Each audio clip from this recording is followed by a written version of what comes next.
Assalamu alaikum, and welcome back to another episode of Justice for All Now. I'm your host, Hena Zuberi, and you're watching us on Muslim Network TV, America's only Muslim-focused TV channel. You can watch us 24/7 on Roku TV, Amazon Fire TV, Apple TV, as well as on muslimnetwork.tv. Today, our show will be centered around Guantanamo. As many of you know, that this prison is it has been a stain on America's back for several years. And today we have with us Mobasher Tazamal. She has been a guest with us before as well. And she's a senior research fellow at the Bridge Initiative, and who's working on who works on research projects, especially centering on Islamophobia at Georgetown University. And so today's entire show is centered around Bridge Initiative's latest project, which provides a comprehensive picture of the prison, centering the lives of the boys and men detained at this naval base. Now, a lot of times we hear about the prison and we hear about many of the horrific things that happen over there, but we don't know, a lot of times, we don't know who these young men and these boys, these men were, what were their lives like, who were their families, and where did they come from? I have often wondered, what were are their mothers feeling? I have two boys, and God forbid, this is reality for a lot of families around the world. So this project seeks to highlight their trauma and really give us a sense of who these people were. Just some highlights that I'm sure Mobasher is going to share much more with us, that there were 780 Muslim boys and men who were detained in Guantanamo. 780 families were affected. And they came from 72 countries, mostly from Saudi Arabia, Afghanistan, and Yemen. So let's bring Mubasher on so she can tell us more about this project. Assalamu alaikum. Walaikum salam. Thank you for having me. Just to begin with, so the idea behind the Guantanamo Data Project was, so January, we just passed it, was 19 years of Guantanamo. We are approaching 2 decades. There are still 40 individuals who remain at the prison. And during our research, we couldn't find, a central source which gave us how many men are there, how many have left, how many were charged, what countries they came from. So it was actually one of our brilliant Bridge interns, Emily Saranovich, who started gathering this information using the Guantanamo docket. It's on the New York Times. So we went through each entry. So there's 780 in total. We went through each entry. And mind you, we only had access to government documents. Guantanamo is there's no information. It's not transparent. And the information that we have is from the government, and it's very limited. So we looked at it. It's called the Joint Task Force, and it was basically a biographical and a historical overview of each individual, where they were when they were caught, what date they were caught, when they arrived at Guantanamo, if they had been released, what date they were released, their age, if they had were suffering from any mental illnesses. And then, we read their stories about how they were kidnapped. And later on, if you look online, there have been reports that many of these men were sold for a bounty. They were fundamentally just picked up. There were stories of men and boys. So we want to highlight that there were minors. Some of the youngest were 15. Children picked up from their homes. There was one story I remember reading of one individual who actually went to the American soldiers in Afghanistan and told them that there was possible bomb explosion nearby. He warned them, he told them.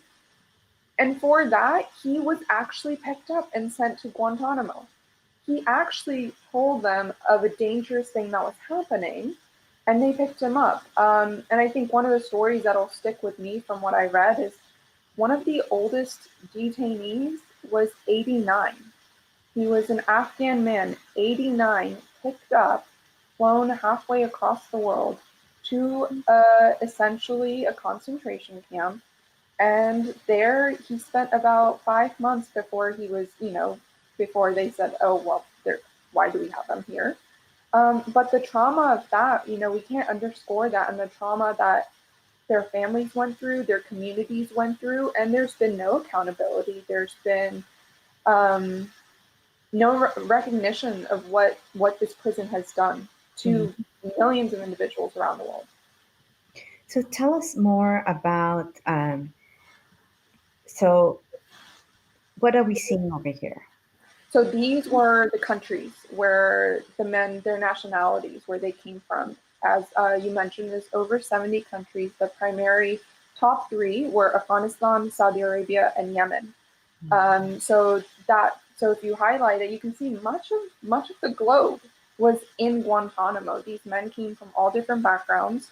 I know in the news right now we're talking a lot about, and there's rightful attention being given to the Uyghur genocide. There were Uyghurs in Guantanamo. There were Rohingya in Guantanamo. There's actually one of them has just been cleared for release, and he's a stateless Rohingya. So we wanted to highlight that this didn't just affect individuals from one country. They affected the majority of the globe. These are stories that are everywhere. And then another thing we wanted to highlight was not only where where the country of origin, but where they were repatriated to. Meaning, so when individuals, when the military at Guantanamo decided, oh, we should release this person, some of the times they were not sent to their country of origin. They were sent to a third country. We found that nearly 22% of the detainees at Guantanamo upon their release were not sent to their country of origin. And this is really important to note because oftentimes they were sent to countries where they knew no one, they did not know the language. Most of the times they don't have access to their passport. So there have been stories of prisoners who've been released saying like they've just ended up in another Guantanamo because they're in a completely foreign place with no connections. And many of the former detainees have noted, Guantanamo stays with you forever. It's not something that as soon as you're released, that it just disappears. It's with them forever. It's part of their story. And even now there is Mohamedou Salahi. He was in Guantanamo for, I believe, over 10 years.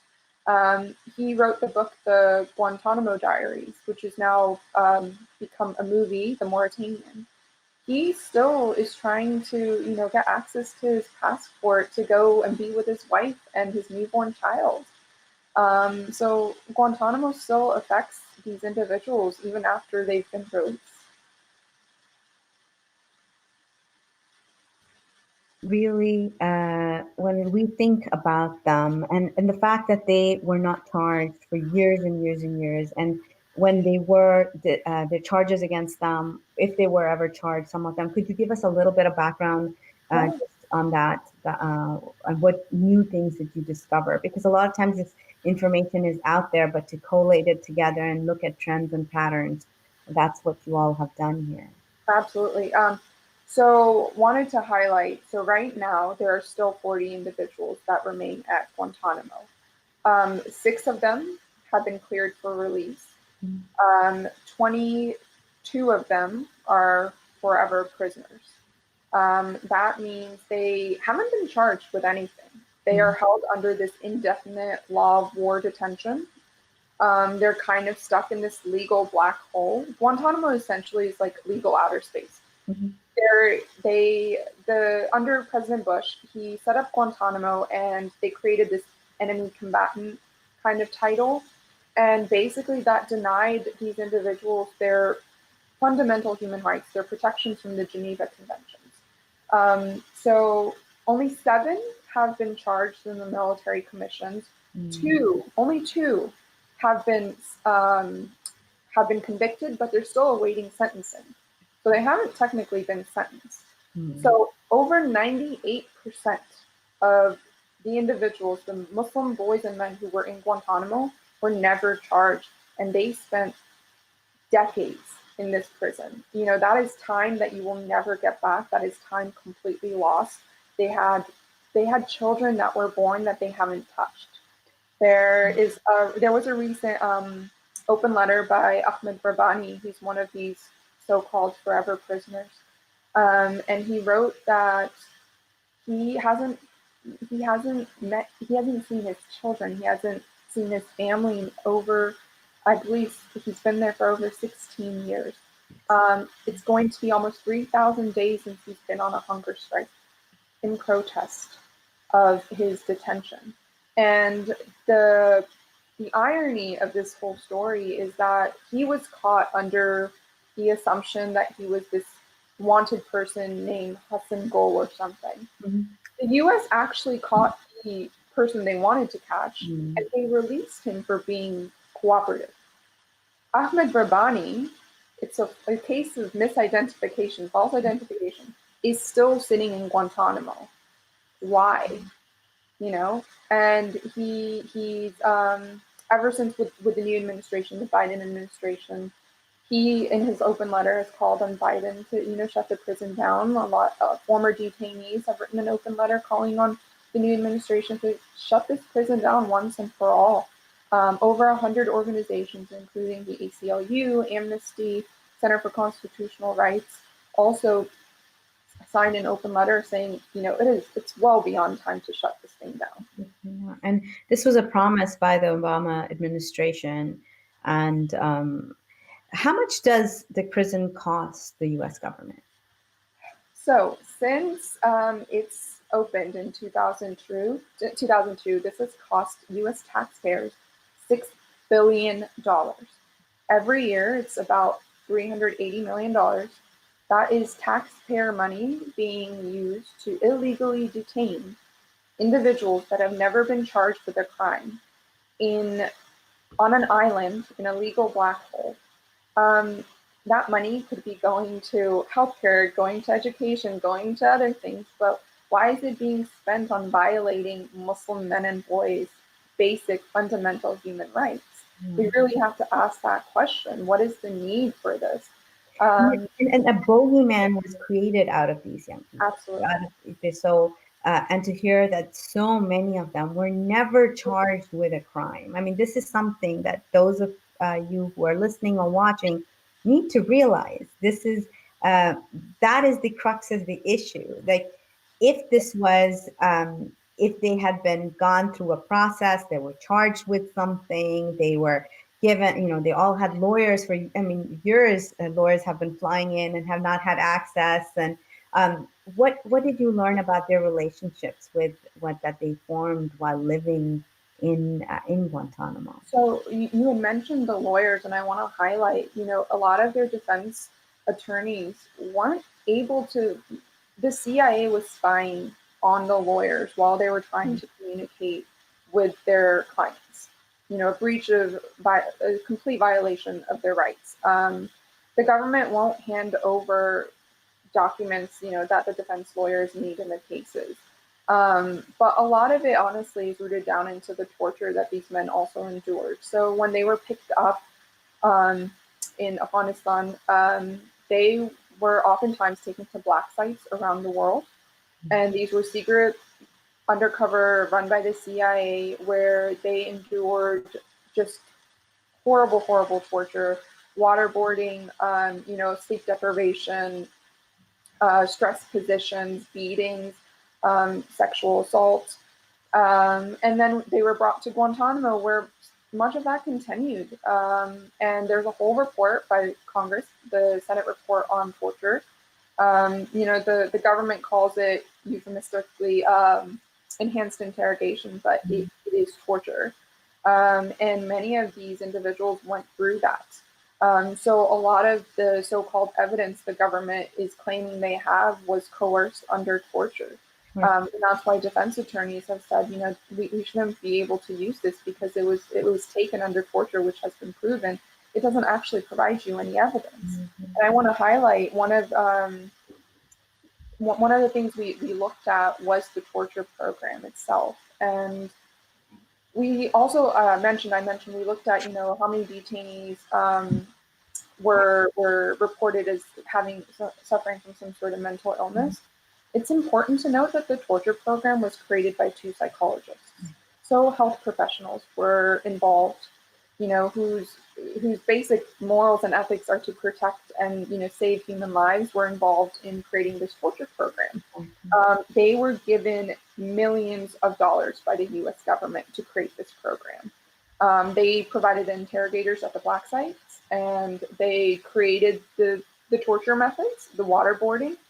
And early last year, during one of their pre-trial hearings, which I can tell you, we're still in pre-trial stages, 19 years in. One of the psychologists, James Mitchell, I believe, he testified, and he defended himself, and he said he would still do it again if he had to. So there's no remorse, there's no recognition. It's that whole dehumanization of Muslim bodies through this war on terror. It all comes down to that we're not considered as human as, and especially those Muslims who are in in countries that have been on the receiving end of our bombs, as American bombs. Those are especially, and it's a living example. I feel like. Just to make the American public scared of. Yes.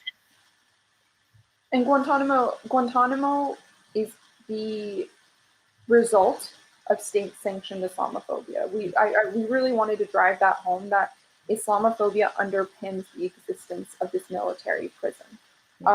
These individuals were painted in the media as the worst of the worst, and the word terrorist was used. And like you said, it dehumanizes individuals.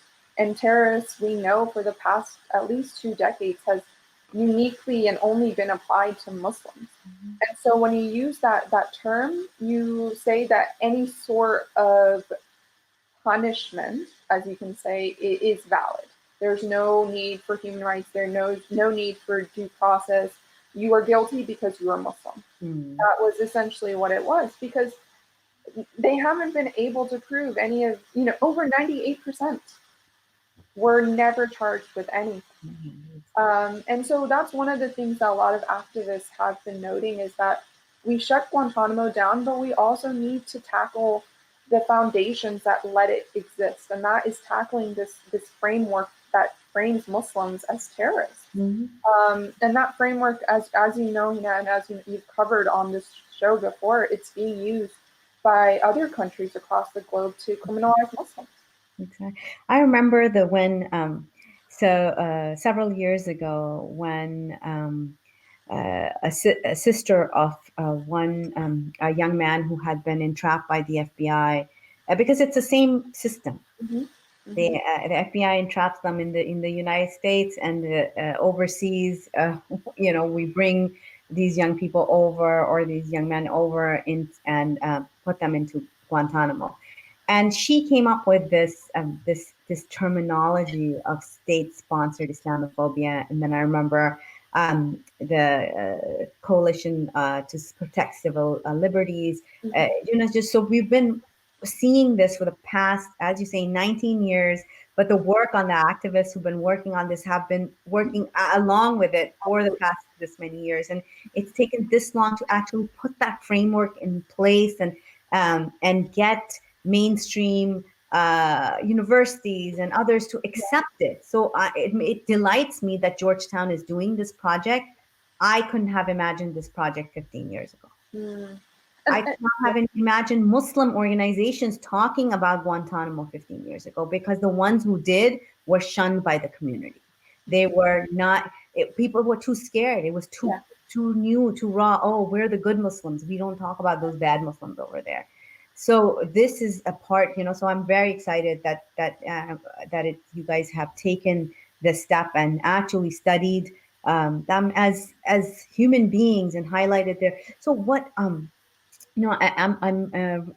love hearing the stories that you are telling of and putting names behind, they're just not prisoners or, terrorists. They're human beings. So tell us some other uh, point stories that you found during your research that just touched you. When I was reading their names, they sound like, and their lives were like, people back home, my relatives back home in Pakistan. And the fact that I think some of the stories that really resonated in me, especially for those who former detainees who have spoken out and people who are still detained, is their connection to their faith and how, really trusting in God and having that belief system to really help them through this horrible, horrible time period really was inspiring to me, but also to show us that, like, as a community, we should be doing more to be speaking out about this. Some of the stories, I just appreciated knowing their names. We often hear 40 men detained, or we often hear these individuals. The media often just says terrorists. So the fact that, Abdul Qudus, Naqibullah, Asadullah, these names we need to be saying, they're important. And I think one of the stories, and repeatedly we looked at as well, as I mentioned the torture stuff, and I think it's important that we also acknowledge the physical, psychological, emotional, and mental toll that this prison had on individuals, the waterboarding, the sleep deprivation, Forced feeding. forced feeding. So thank you for mentioning that. I talked about how one of the Ahmed Rabbani, who's on a hunger strike. So there have been brief periods. I think there was one around 2012. There was hundreds of detainees took part in a mass, hunger strike because they were protesting their conditions. The government actually force fed these individuals, and that is a complete violation of their human rights, complete violations of Geneva Conventions. The UN has spoken out about Guantanamo, and if you don't know what force feeding is, you can read some of these detainees have described, and it is painful. They would often, their lungs would bleed, they would throw up. And I want to highlight Ahmed Rabbani. Actually, he now weighs, this is a man, he weighs 80 pounds. How many pounds? He weighs 80 pounds. Wow. He has lost 53% of his body weight. And in his open letter, he said, 53% of me has escaped this prison.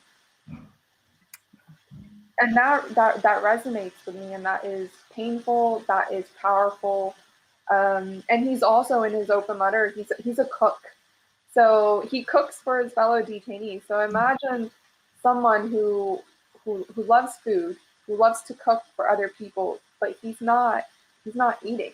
And he wrote that, he said, imagine how that's torture for him as well. But it's the only way. I wanted to show this picture Yes. of a detainee being force fed, and so a lot of people, when they hear the term force feeding, they think maybe it's a tube in their arm or just in that manner. But look at this; it's literally food being pumped up your nose. So this was sorry, this was in, I think this was in 2012. This is actually Mos Def. Mm-hmm. He was trying to bring awareness to the force feeding.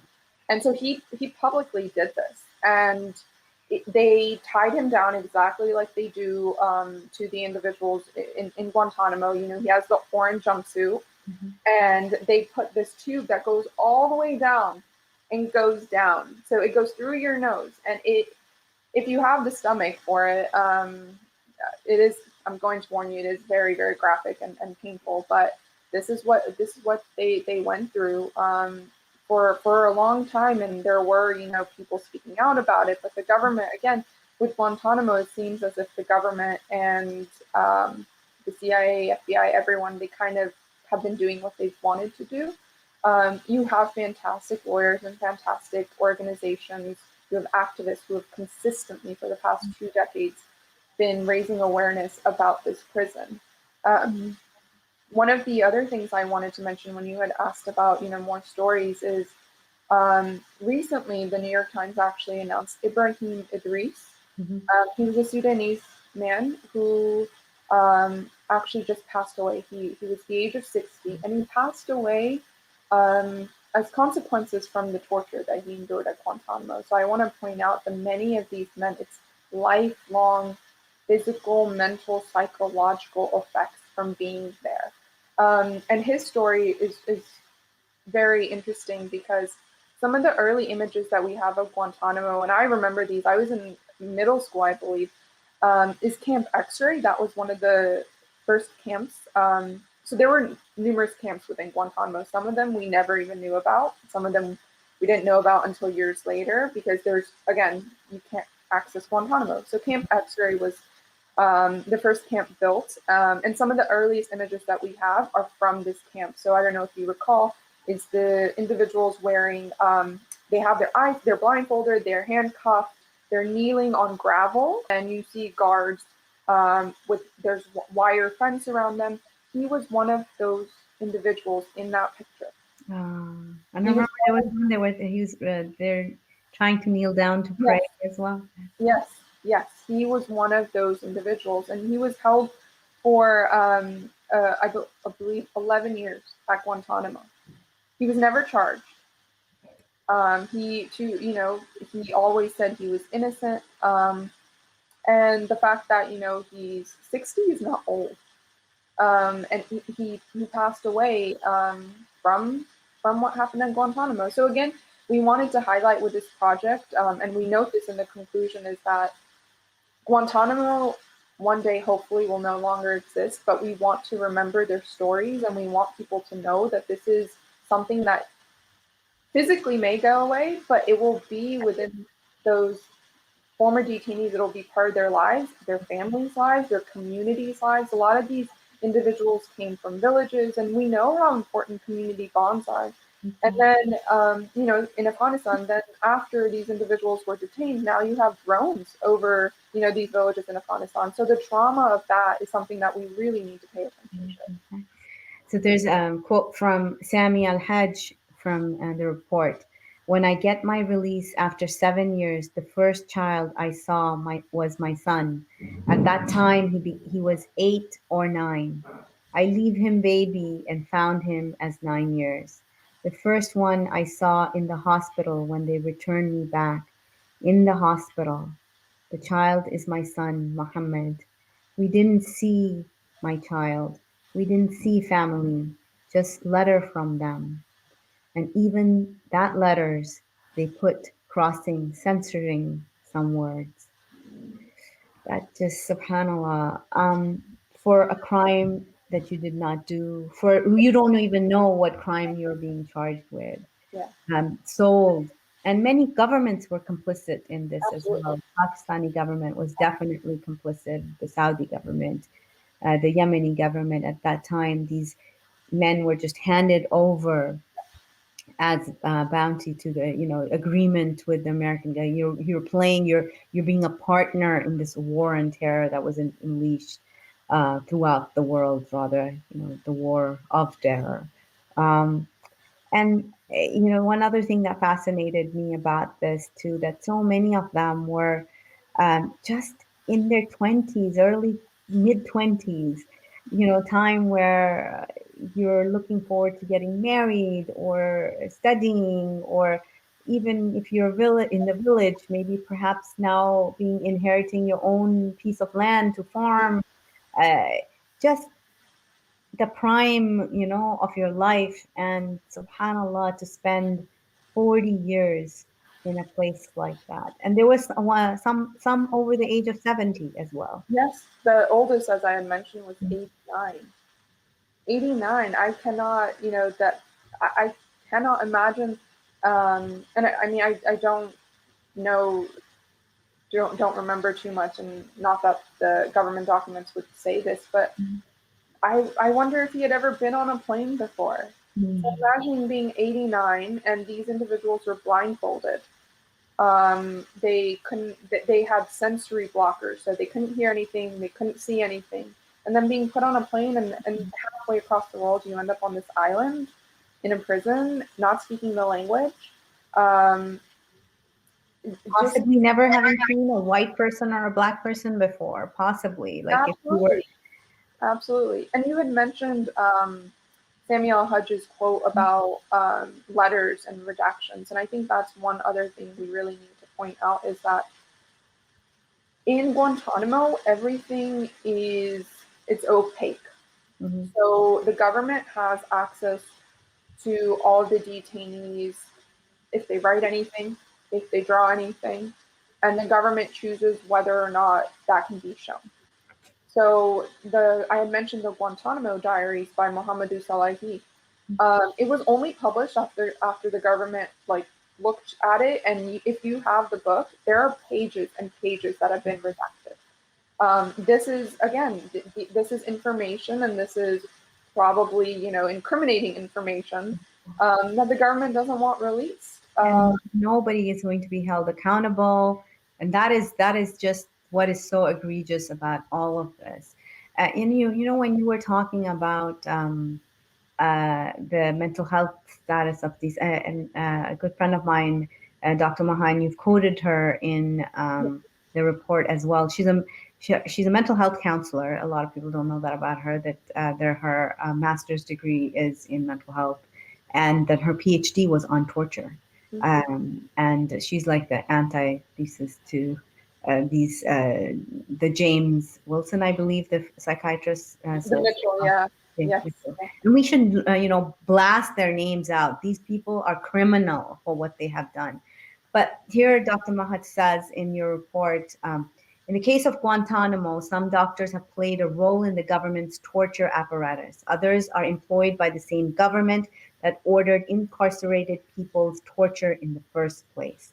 Even if that's not the case, there is the argument that the consequences of having psychologists attend to the incarcerated people's risks providing ethical cover to an illegal detention site where detainees are still being tortured with painful force feeding, solitary confinement, and hopelessness induced by indefinite detention without charges. And that's the worst part about it, the indefinite detention. You don't even know, okay, when you're regularly incarcerated, perhaps, okay, I have a 10-year sentence to serve, I have a 20-year sentence to serve, but indefinite, how could you have hope except for those that really do talk about their hope in God, faith in God, and that's what they brought them hope, subhanAllah.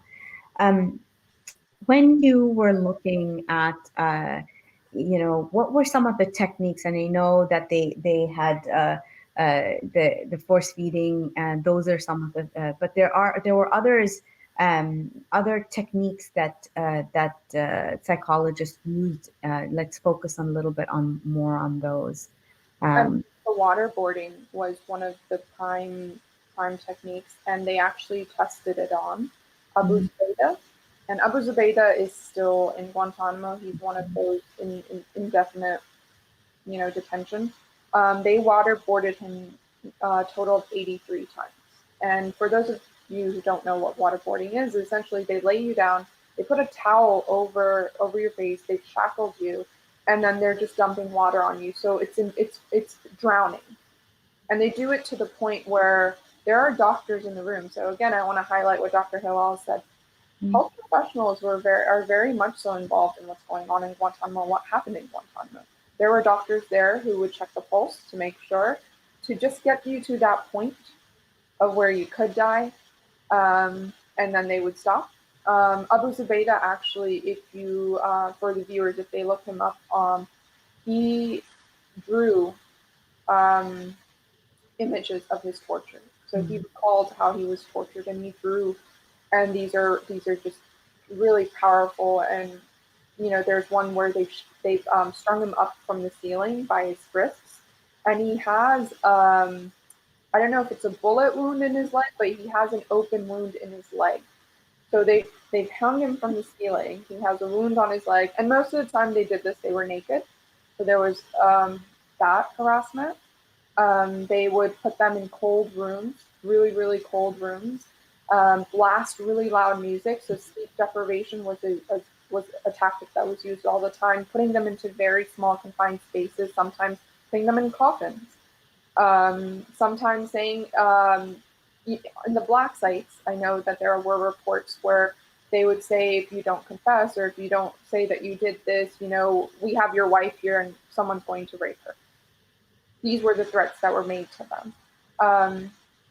And then I also wanted to say with, you had mentioned someone's quote before. You had mentioned, now I've lost my train of thought, but it was something along the lines of the medical professionals. Mm-hmm. So when the force feeding happens as well, that was done by medical professionals. Mm-hmm. So we really need to talk about the ethical implications of, they took their Hippocratic oath.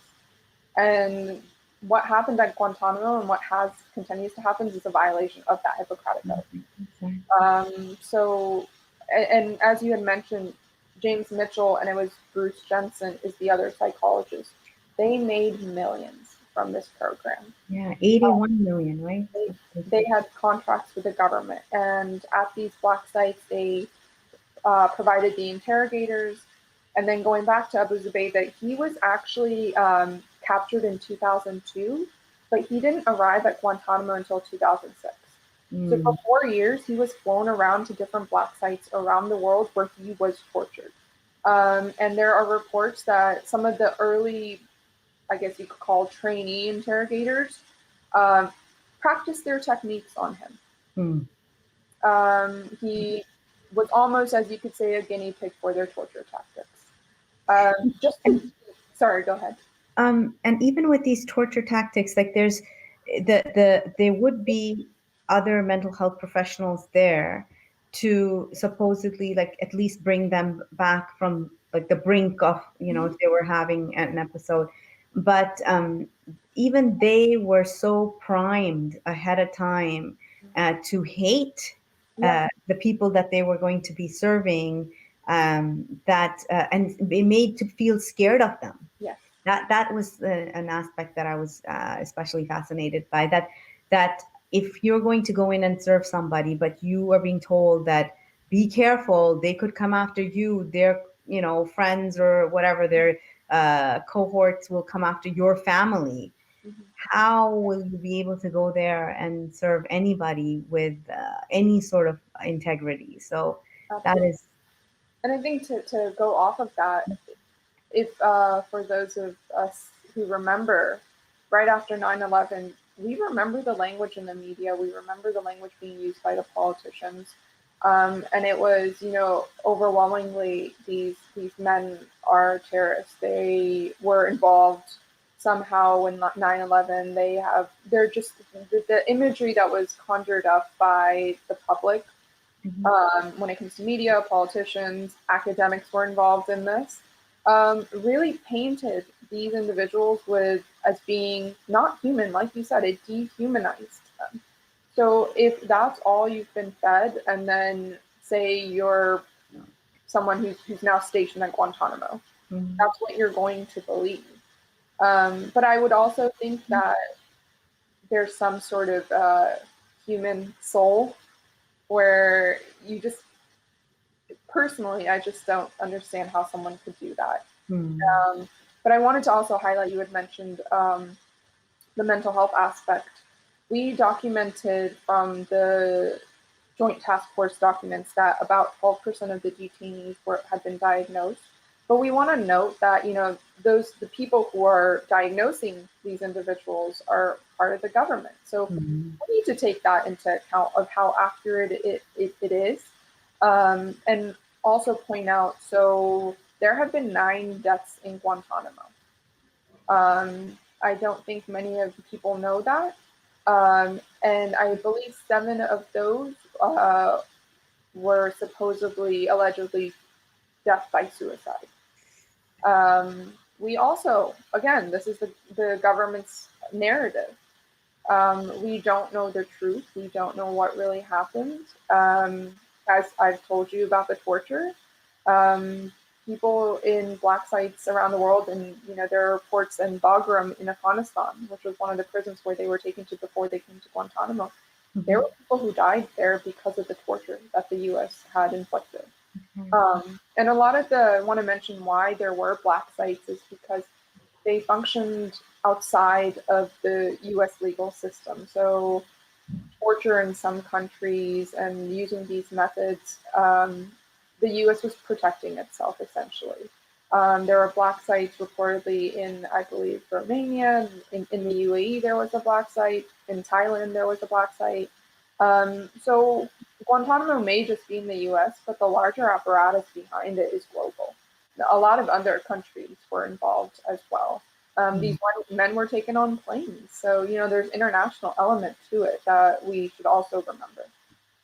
Exactly. And then, and as you were talking about repatriation, which country has been most welcoming of some of their nationals to come back, and which ones have totally just denied entry? So a lot of them have been repatriated to Saudi Arabia, Afghanistan, UAE. A lot of individuals who were from Yemen weren't able to go back due to the instability and due to the ongoing war. But we want to highlight that when they have been, say, accepted by the UAE has put them back in prison. So we want to note that just because they've been repatriated out of Guantanamo doesn't technically mean they're free. There was recently an online event featuring a former detainee at Guantanamo, a Uyghur individual, who was repatriated to Bermuda. And that was one of the only few countries that would accept him because China had told any other country that if you accept this individual, it would affect our trade agreements. So a lot of countries don't want to take in these individuals because of, again, politics, essentially. And then like I mentioned with Yemen, they just can't return because of the instability, the ongoing, war that's happening in the country. And some of them have been placed in countries like Serbia. Yeah. So can you imagine if, say, you're someone from Afghanistan and you end up in Serbia and you don't know anyone, you don't know the language. I don't believe that Guantanamo provides you with any support after they just drop you off there. And like I said, oftentimes they don't have passports, so you're essentially stateless.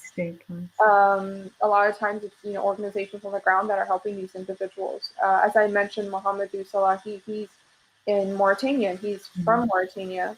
His wife is in Germany, and he had a baby, so they have a 2-year-old. But he can't be with his family because he can't get access to his passport. So these individuals, that's another thing we want to highlight, is just because you have been released from Guantanamo does not mean that you are quote unquote free. And there have been individuals who have been sent to Albania, just Uruguay, just countries you just can't imagine someone, if they were picked up from a village in Afghanistan. Can you tell me more about, I remember Senegal had taken some detainees back. I can't remember the exact country that they had been, perhaps Libya. Can you tell me what happened? I don't recall that one, actually. Okay. So yeah, I think there had been, again, there had been some resettlement agreements between a few different countries, which fell apart because a lot of countries also face backlash if they do take them in, and people are really scared because the boogeyman is now in my country, in my backyard. And that brings me, I think, another point that I want to make is, the pandemic has also affected the trials. So we're still in pre-trial hearings. The military commission system is basically a judicial legal system that was set up just from Guantanamo, created by under President Bush to try foreign terrorism suspects. And they're not fair at all. They're painfully slow. We are now at our fourth judge to preside over because the previous judges have either retired or just moved to something else. So it starts the thing over again. And so with the pandemic, I also want to note most recently, and this is an element of the consequences of the dehumanization, is there were announcements that they were going to give the vaccine to the prisoners as well. And there was a backlash, especially, among right-wing media, among politicians, of why are you giving these individuals vaccines, which is absolutely absurd if you think about it. It's protecting everyone. If you actually want to tackle the virus, everyone needs to be vaccinated. But the government has actually halted it now. We don't have information of how many individuals. There have been infections of COVID on the island, on Guantanamo, but we don't know if any of the prisoners have it. And another point I want to highlight is many of these men are getting old. They're approaching their 70s, 60s, and they have medical conditions due to the torture and due to everything they've been through. Recently, the Pentagon asked for over $88 million to basically set up a hospice and a long-term facility for aging population. So the Pentagon has no intention of closing this facility. So it's up to the executive, department to shut it down. But they're preparing basically a geriatric hospice palliative care system for these men who are aging in a prison. They have been there, it's been open for 19 years. So you can only imagine how much you change over, almost 2 decades. 2 decades. And I wanted to take a minute for all of you. You had mentioned that there were men who, there have been at least 9 Muslims who have died in Guantanamo. And just a minute for those of us watching and those of us listening to recite their names and to give them their names in front of me, and I want to recite them and just making dua for them, because God knows if their families even know if they're dead or alive, what hopes, what dreams they may have had. They were never accused of anything, so we don't even know if they were guilty of anything. So for these innocent men who perhaps passed away and who have passed away in Guantanamo, Adnan Farhan Abdul Latif, Ali Abdullah Ahmed, Abdul Rahman Maaz Zafir Al Amri, Awal Gul, Muhammad Ahmed Abdullah Saleh Al Hanashi, Abdul Razak Hikmati, Inayatullah, Manaj Shammam Al-Bardi Al-Tabi, Yasir Talal Al-Zahrani, and the youngest Yasir Talal Al-Zahrani, who was 21 years old, and the eldest Abdul Razak Hikmati, who was 69 years old. May Allah grant forgive their sins, and Inna Lillahi wa Inna Ilayhi Raji'un. This is thank you for doing this work, Mobasher. It's not easy work. It takes a toll on your heart. It takes, every day to read this and to process it. But thank you so much to the Bridge Initiative. And, folks, we're putting down the link over here. Do read the report, share it. And to your team who's put this work together, thank you to all of them as well. This is something that the American government, American people have to take a look at this thing and make efforts to join the various voices in asking to shut down this. I know Amnesty has a petition out, I believe they issued it yesterday, again, asking for the shutdown of Guantanamo. So we'll share that in comments. But to sign the petition, pressure President Biden. If there's anything else that you'd like to share, Mobasher, on what people can do to get this place shut down.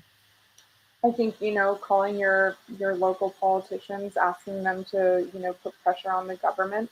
Congress needs to, there's more room, I think now, especially after Trump, to recognizing the injustices that are happening.